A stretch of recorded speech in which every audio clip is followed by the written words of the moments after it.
اللہ کے محبوب کی خدمت میں ایک صحابی آئے اور انہوں نے اپنے بیٹے کی شکایت کی اور کہا کہ میرا بیٹا اپنی چیزوں کو مجھے ہاتھ نہیں لگانے دیتا، اور وہ بیان کرتے ہوئے رو پڑے۔ اللہ کے محبوب علیہ السلام نے اس کے بیٹے کو بلایا تو اس نے کہا یہ چیزیں خراب کر دیتا ہے۔ تو اللہ کے محبوب علیہ السلام نے تاریخی جملہ ارشاد فرمایا، انت و مالک لابیک، تو بھی اور تیرا مال بھی تیرے باپ کا ہے۔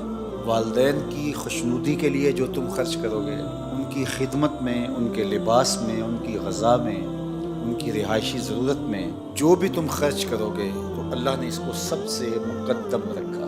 والدین نے ساری زندگی بے لوث اولاد پر سب کچھ نچھاور کیا ہوتا ہے، اور جب والدین بوڑھے ہو جائیں تو ماں باپ کی خدمت کو اور ان کے لیے اپنے مال کو کبھی بھی نہ پوشیدہ رکھنا چاہیے، نہ چھپا کے رکھنا چاہیے، نہ ان کو دینے سے گریز کرنا چاہیے۔ بہت ساری اولادیں ہیں جو اپنے مالی معاملات، معاشی معاملات، اپنے کاروبار اپنے ماں باپ سے چھپاتے ہیں تاکہ ان کی نظر میں نہ رہیں، اور بعض تو ان کے سامنے غریب بننے کی اداکاری کرتے ہیں۔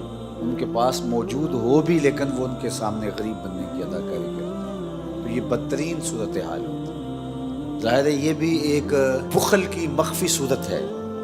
انسان جب ہونے کے باوجود غریب بننے کی اداکاری کرتا ہے تو یہ بخل کی ایک مکارانہ شکل ہے کہ لوگ کہیں کہ یہ تو بیچارہ کسی قابل نہیں ہے، تو ماں باپ کے سامنے آپ کی کوئی چیز پوشیدہ نہیں ہونی چاہیے۔ تو فرمایا تمہارے مال کا سب سے زیادہ حقدار کون ہے؟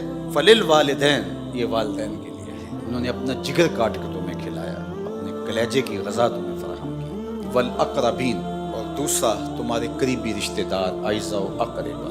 اعزاء و اقربا کی ضرورتوں کی تکمیل کرنا اور ان کے مشکل وقت میں کام آنا، یہ ہمارے دین نے ہمیں سکھایا ہے، چونکہ یہ وہ طبقہ ہے کہ جن سے ہمارا خون یا دودھ کا رشتہ ہے۔ ان کی عزت نفس کو ملحوظ رکھتے ہوئے ان کی ضرورت کو پورا کرنا، یہ ہمارے دین نے ہمیں سکھایا ہے۔ والیتامى، اور تیسری چیز یتیم اور یتیموں کی کفالت، ان کی ضرورت کو پورا کرنا اور ان کی تکمیل کرنا۔ چونکہ جس کا باپ چلا جاتا ہے تو وہ دنیا کے اوپر جس قسم پرسی کے عالم میں مبتلا ہوتا ہے، یہ وہی جانتا ہے جو اس درد سے گزرے۔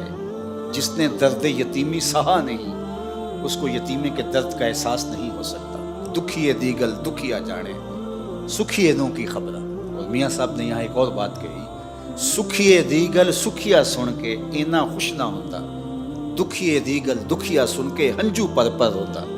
یہ بات ذہن میں رکھیے کہ یتیم کی کفالت کرنا، اس کی مدد کرنا، اسلام نے اس کی بھی تلقین کی ہے، لیکن اس سے بڑھ کر اس کی عزت نفس کا خیال رکھنے کی تلقین۔ کلا بل لا تکرمون الیتیم، کہا ان کا مسئلہ کیا ہے، یہ یتیموں کو عزت نہیں دیتے، تو تذلیل کسی کی نہ کی جائے، کسی کو بے عزت نہ کیا جائے۔